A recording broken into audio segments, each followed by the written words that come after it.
你有没有发现一件很奇妙的事？有些人收入不高，但日子过得舒舒服服，家里干干净净，存款还慢慢在涨。有些人赚得不少，但家里堆得满满满，月底一看户头，钱不知道跑哪去了。差在哪里？不是运气，不是命，是花钱的方式不一样。我认识一位大姐，住在台中，58岁。她以前在一家工厂当作业员，一个月赚不到3万块，但她退休的时候存了200多万。我很好奇问她，你薪水不高，怎么存得到？她说我没有做什么特别的事，我就是不乱买东西。我以为她在开玩笑，后来我去她家，我真的相信了。她家很小，但干干净净，衣柜打开，没有一件是多买的，厨房台面没有一样是用不到的。她说我买一样东西之前，会先问自己，这个东西会用超过100次吗？不会，我就不买。就这样一个简单的习惯，让她比别人早退休好几年。今天我要跟你分享10个极简习惯，不是要你过苦日子，是要你换一种方式花钱。越极简越有钱，这句话不是口号，是真的。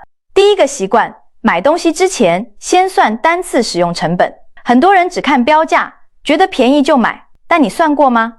一双500块的鞋穿1个月就坏了，单次成本16块；一双2000块的鞋穿2年还好好的，单次成本不到3块。哪一双比较便宜？答案是2000块那双。所以不要只看今天要付多少钱，要看每次用要花多少钱。你会发现自己以前都在买假便宜的东西。这个习惯一改，你省下的不是几百块，是好几万。第二个习惯，一进一出，家里不囤货。你有没有这种经验？看到卫生纸特价，买1箱；看到酱油特价，买3瓶。结果储藏室塞得满满的，有些放到过期都还没用。你以为你在省钱，其实你在浪费，因为你的钱被卡在那些东西里面了。而且东西越多，你越容易忘记自己有什么，忘记就重复买，买回来又塞进去，这是一个恶性循环。极简的人怎么做？一进一出，买1瓶新的酱油，就把旧的空瓶丢掉；买一件新衣服，就从衣柜里挑一件最少穿的捐掉。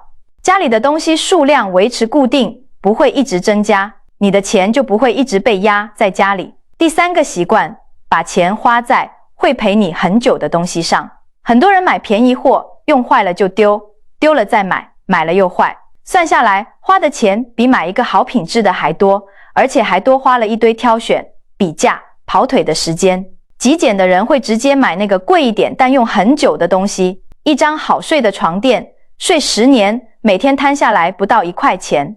一双好穿的鞋子，穿3年，不用一直换。一个好用的锅子，传3代。你不是在花钱，你是在投资。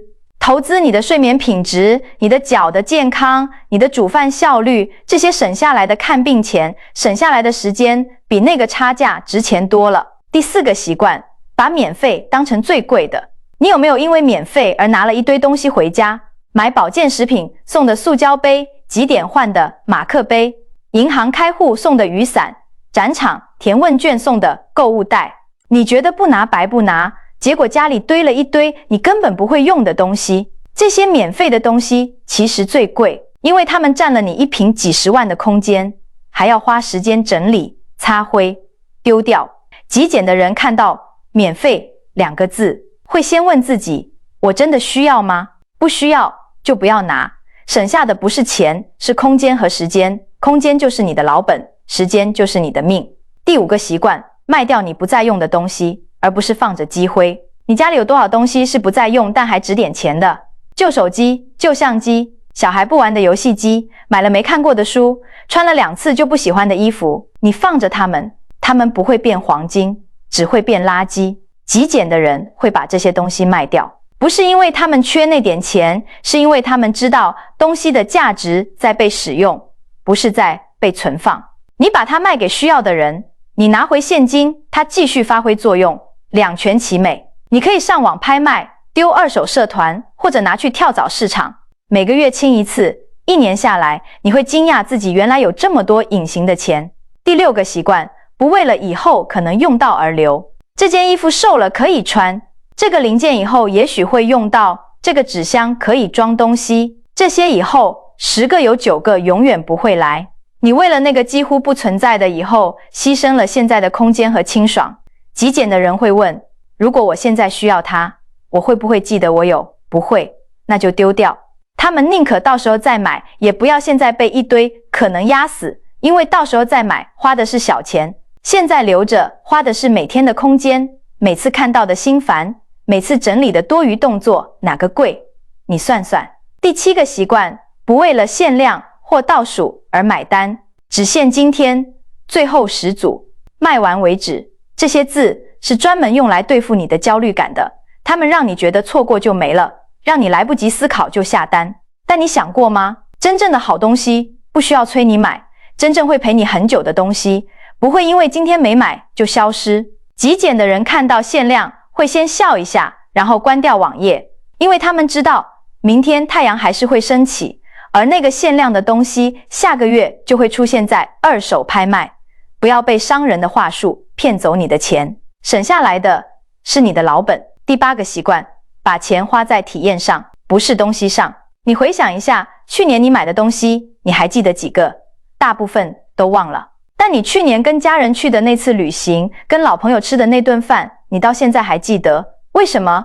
因为体验会变成回忆，东西只会变旧、变坏，然后被你忘记。极简的人知道这个道理，所以他们会花钱去上课、去旅行、去吃美食、去跟朋友聚会。